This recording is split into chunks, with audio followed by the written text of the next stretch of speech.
Halo, Assalamualaikum. Masih ada orang? Waalaikumsalam. Ya, Pak. Masih ya? Nah, ini saya tambahin lagi nih, apa namanya, satu, Masih, Pak. satu sesi lagi nih tambahannya.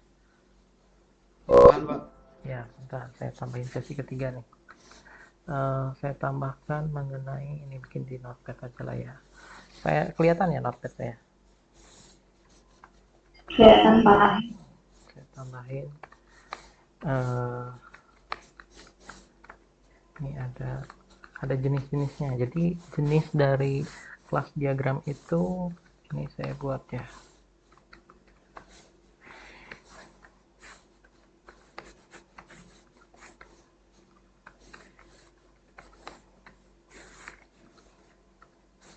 Diatur entitas. Jadi kelas diagram itu dia ada 4 jenis kelasnya. Jadi kalau tadi kan saya menjabarkan tentang dasarnya ya, dasar dari membuat kelas, kemudian simbol-simbolnya, kemudian relasi dan sebagainya. Nah, dari keempat apa namanya dari kelas tersebut dia dipecah menjadi 4 bagian kelas utama. Yang pertama adalah kelas main utama atau kelas package. Yang kedua adalah kelas boundary yang kalau kelas main utama atau package saya contohin dulu ya di sini saya punya. Nah, ini dia, ini saya tadi bikin sebuah main utama atau package. Jadi uh, saya jelasin dulu main utama atau package di sini dia merupakan kelas induk. Jadi pada saat kalian membangun nantinya sebuah kelas diagram, ini kelas induknya tuh harus ada. Ini contohnya saya bikin kelas package dari application. Cara bikinnya gimana? Ini cara bikinnya saya katasin dulu ya, kalau nggak usah deh. Saya bikin di sini di bawah, kalian masuk ke package, nanti kemudian kalian buat dulu yang namanya misalnya ada modelnya. Kemudian setelah model kalian namain misalnya apps-nya apa. Nah, sudah dibuat nama apps-nya apa, kemudian dari apps tersebut dia secara main utamanya ya, main core-nya itu dia ada yang namanya, sudah pasti ada yang namanya subsystem. Jadi di dalam sebuah sistem itu terdiri dari beberapa subsystem. Ini contohin sama saya contoh yang dasarnya ya, yaitu ada dua subsystem. Misal di sini adalah source, ada resource. Nah, ini contohnya. Di sini nanti kalian akan ketemu yang namanya sebuah package.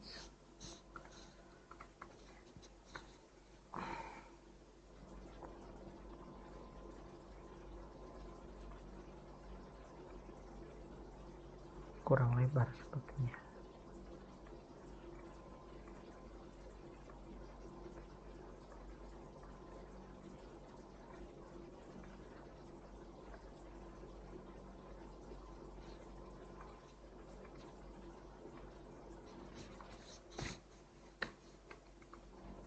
Activity. Kemudian ada package lagi namanya layout. Layout. Nah, saya tulis dulu di bawah. Nah, jadi pada saat bikin apps nanti dia punya sub-subsystem ya. Ini ada subsystem di sini. Yang pertama adalah dia punya model, kemudian juga punya yang namanya activity, juga yang punya resource yang namanya layout. Nah, ini si model ini dia akan memiliki dependensi terhadap activity, dan activity juga sama akan memiliki dependensi terhadap layout. Jadi pada saat nanti kalian bikin yang namanya sebuah model itu sudah pasti bergantung ke aktivitasnya, kemudian aktivitasnya terhadap layout. Ini gambaran package main utamanya gitu. Jadi ini istilahnya apa, yang paling ininya lah, yang paling apa, gambaran umumnya, paling besarnya, globalnya gitu. Nah, ini yang setelah ini yaitu yang kedua adanya tadi package sorry kelas dari kelas boundary. Nah, yang selanjutnya kelas boundary itu apa sih Pak? Kelas boundary itu yaitu kelas dari yang ini, misalnya yang resource ya, yang resource ini ada kelas layout. Ini karena penuh saya tambah lagi aja di sini. Add class diagram. Kemudian ini saya tambahin dengan layout. Jadi yang ini, yang si kelas boundary ini, dia terdiri dari beberapa layout, kelas-kelas layout gitu yang terhubung. Ini misalnya saya bikin ada kelas layout, kemudian nanti kelas layout ini dia memiliki beberapa atribut. Misalnya di sini ada yang namanya activity, misalnya activity main dari kurir. Kemudian ini kenapa pakai main, karena dia bagian dari yang utama yang tadi ya. Terus ada yang namanya atribut yang layout ya. Ini banyak sekali, nanti ada yang namanya activity misalnya. Ini tentang yang lanjutin yang kemarin, yang restoran, nambahin menu misalnya, dan seterusnya sampai ke bawah. Semua activity layout ini, tampilan ini, dia masuk ke dalam kategori yang kelas boundary yang tadi ini. Kemudian yang selanjutnya ada yang namanya class controller. Nah, nanti muncul yang namanya class controller.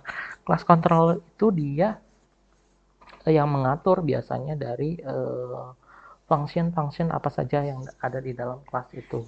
Ini contohnya di sini ya. Kalau saya ambil dari yang dari yang kemarin yang restoran ya. Yang contoh restoran misalnya di sini ada controller misalnya begin activity misalnya activity.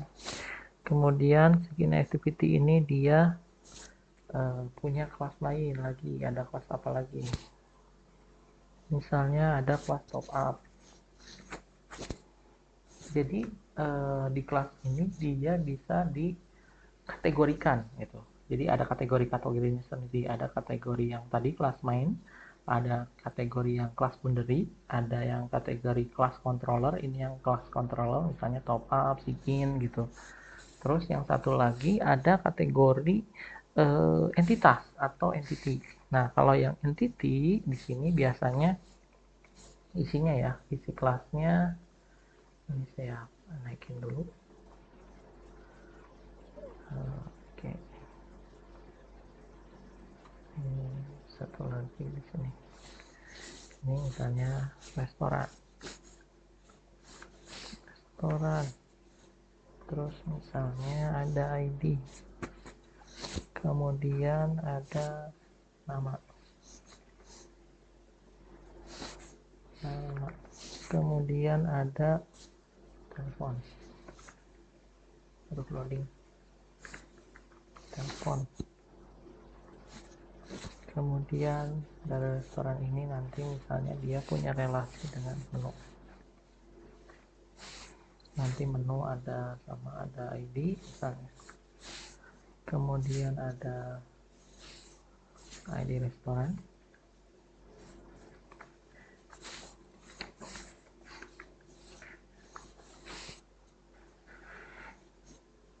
Nah, ini kenapa ada ID restoran, karena dia memiliki asosiasi dari restoran ke menu gini. Nah, ini yang contoh yang terakhir ya, yang contoh kelas entity atau entitas.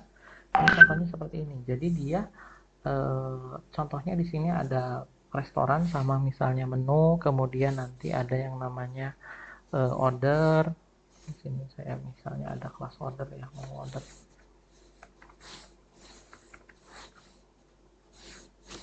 Ini ada ID misalnya nanti. Kemudian ada yang namanya ID konsumen misalnya. Kemudian ada yang namanya ID restoran.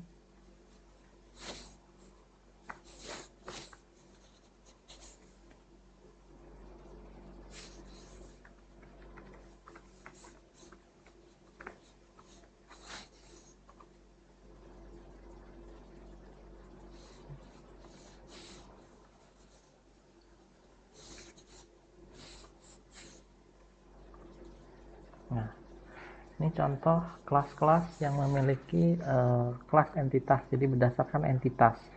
Jadi ada 4 kalian harus bisa bedain. Ada kelas yang berdasarkan main utama atau berdasarkan package. Ada kelas yang berdasarkan boundary atau layout biasanya, tampilan apa segala macam, form dan sebagainya. Ada kelas yang berdasarkan controller atau misalnya fungsi-fungsi dari kelas tersebut. Ada kelas yang berdasarkan entitas atau entity gitu. Itu ada 4 perbedaannya.